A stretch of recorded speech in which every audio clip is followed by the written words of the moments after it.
E aí, mundo, tudo certo? Meu nome é Jonatas e nesse vídeo eu vou contar 15 fatos que você não sabia sobre o Palmeiras. Então fica aí que esse vídeo vai ser muito interessante. Começando com o ano de fundação. Mano, a história do Palmeiras começou há mais de um século, quando em 1914, imigrantes italianos em São Paulo decidiram criar um time para representar sua comunidade italiana. Mas o clube não começou com o nome de Palmeiras, e sim Palestra Itália. 2. Aquele nome Palestra Itália não durou muito, porque algumas décadas depois veio a Segunda Guerra Mundial. E o Brasil entrou na guerra contra os países do eixo, ou seja, contra a Alemanha, Japão e Itália. A Itália tinha literalmente se tornado inimiga do Brasil. Então os dirigentes do Palestra foram obrigados a mudar de nome. Aí passaram a se chamar Palestra de São Paulo por um tempo, até que finalmente trocaram para Palmeiras. E esse nome, Palmeiras, foi escolhido para preservar a letra P no escudo e também homenagear um antigo clube extinto chamado Associação Atlética das Palmeiras.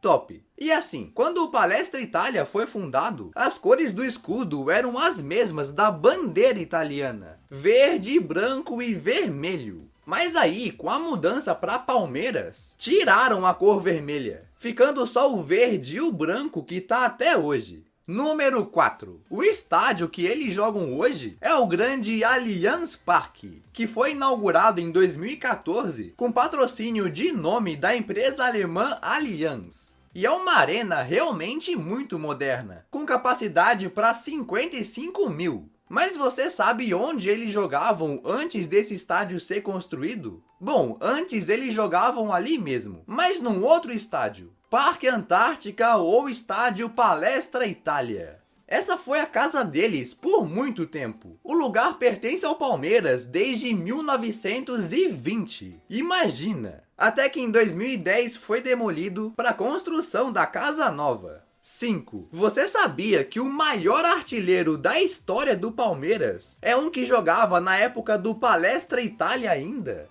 Pois é, e esse cara que mais marcou pelo clube foi um chamado Heitor. Sim, a foto dele parece ser muito antiga. E esse cara jogou no Palestra entre 1916 e 1931, marcando no total 315 gols. Pois é, o cara se aposentou há 90 anos e ainda é o maior artilheiro do clube. Que doideira! E falando em gol, a maior goleada da história do Palmeiras também foi na época do Heitor. Lá no ano de 1920, o Palmeiras, ainda chamado Palestra Itália, conquistou seu primeiro título de Paulistão. E foi nessa campanha que aconteceu sua maior goleada da história em jogos oficiais. 11-0 sobre o Internacional de São Paulo. Histórico! Ah, e tu não conhece esse Inter de São Paulo? Porque é um clube que não existe mais. Foi extinto lá nos anos 30. Número 7. Mano, você sabia que lá em 1961, o Palmeiras foi o primeiro time brasileiro a jogar uma final de Libertadores?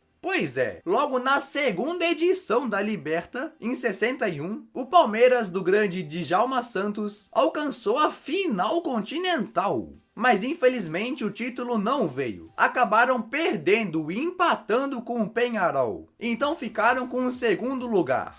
Mas só em ser os primeiros a chegar na final já é bastante coisa. Ficou pra história. E assim, naquela época iam poucos times para a Liberta. No caso do Brasil, só o campeão brasileiro jogava o Continental. Mas para o Palmeiras era tranquilo, porque de acordo com a CBF, eles são os maiores vencedores do Brasileirão.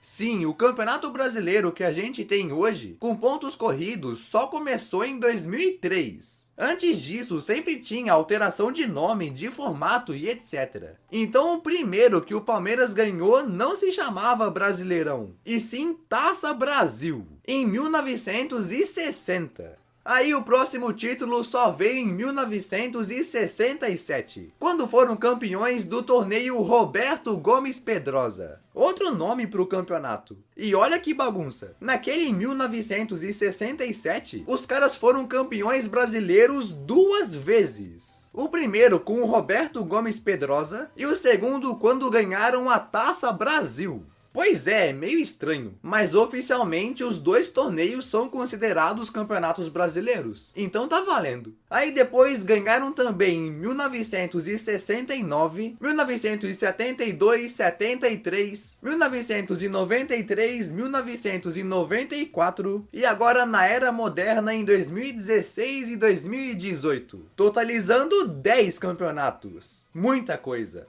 Já no outro torneio que a gente tem, a Copa do Brasil, o Palmeiras não é o que mais venceu. No total, eles levantaram a taça da Copa do Brasil 4 vezes. Em 1998, 2012, 2015 e na temporada 2020. É bastante coisa. Mas ainda ficam atrás do Grêmio, que tem 5, e do Cruzeiro, com 6. Número 10. Cara, falando de Copa do Brasil, em 2012 o Palmeiras venceu sua 2ª taça sem perder nenhuma partida. Invictos. Por exemplo, na semifinal ganharam e empataram com o Grêmio, e na final a mesma coisa. Empataram e ganharam do Coritiba. Uma campanha muito boa. Mas olha que coisa doida. Ao mesmo tempo que faziam essa campanha, no outro campeonato, os caras foram muito, mas muito ruins. Pois é, no Brasileirão de 2012, o Palmeiras só venceu 9 jogos, empatou 7 e perdeu 22. O que não perdeu num campeonato, perdeu no outro.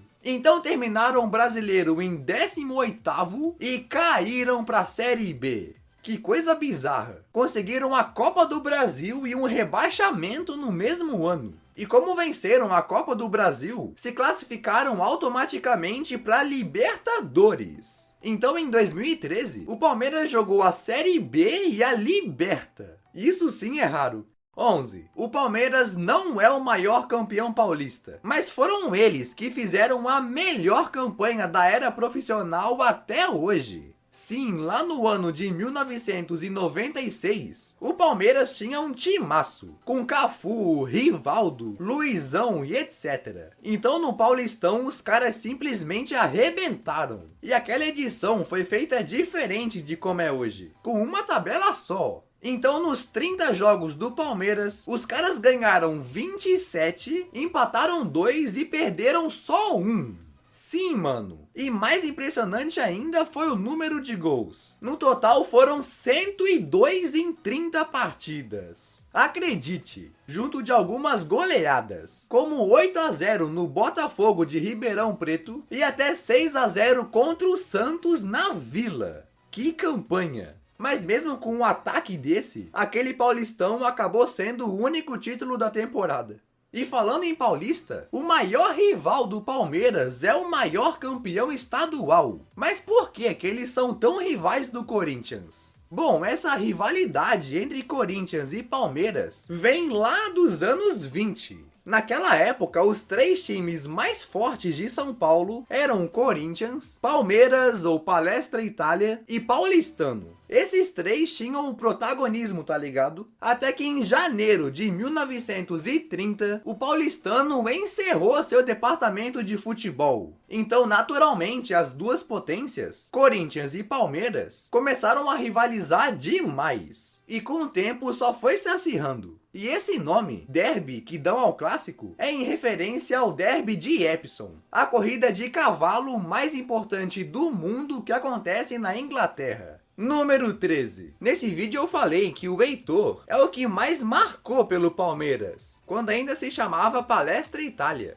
Agora, você sabe qual cara mais jogou pelo clube? Bom, esse foi um que destruía no meio-campo. Ademir da Guia. O Ademir era meio-campista e tem um número gigantesco de partidas pelo Palmeiras. No total foram 902. Sim, quase 1000 jogos com o mesmo clube. Ele ficou no Palmeiras de 1961 a 1977, conquistando vários títulos, entre eles 5 Brasileirões. E com isso tudo de jogos, ele acaba sendo também o terceiro maior artilheiro da história. Esse era fera. 14. Tá vendo essa foto aí da seleção brasileira? Então, na verdade, esse era o time do Palmeiras. Pois é, no ano de 1965, quando o Ademir estava no time, o Palmeiras foi convidado para representar o Brasil num amistoso contra o Uruguai na inauguração do Mineirão. Olha isso, a primeira partida do Brasil no Mineirão foi feita pelo Palmeiras. E os caras honraram a camisa, meteram 3-0 no Uruguai. Gols de Rinaldo, Tupanzinho e Germano. Da hora demais. E falando em seleção brasileira, você sabia que a gente ganhou nossa última Copa do Mundo com um goleiro do Palmeiras? Sim, o goleiro principal do Brasil na Copa de 2002 era o Marcos, que jogou a carreira toda no Palmeiras. Ele ficou no clube de 1992 até o final de 2011, totalizando 20 temporadas. Que número gigante! Então ganhou muita coisa, como a Libertadores de 1999, Brasileirão de 93 e 94, 4 Paulistões e etc. Mas sua conquista mais importante foi em 2002, quando defendeu a seleção brasileira na conquista da Copa do Mundo. Na campanha do Penta, o Marcos foi muito importante, fazendo defesaças. Como essa aí, na final contra a Alemanha. Na pontinha dos dedos, salvou o Brasil.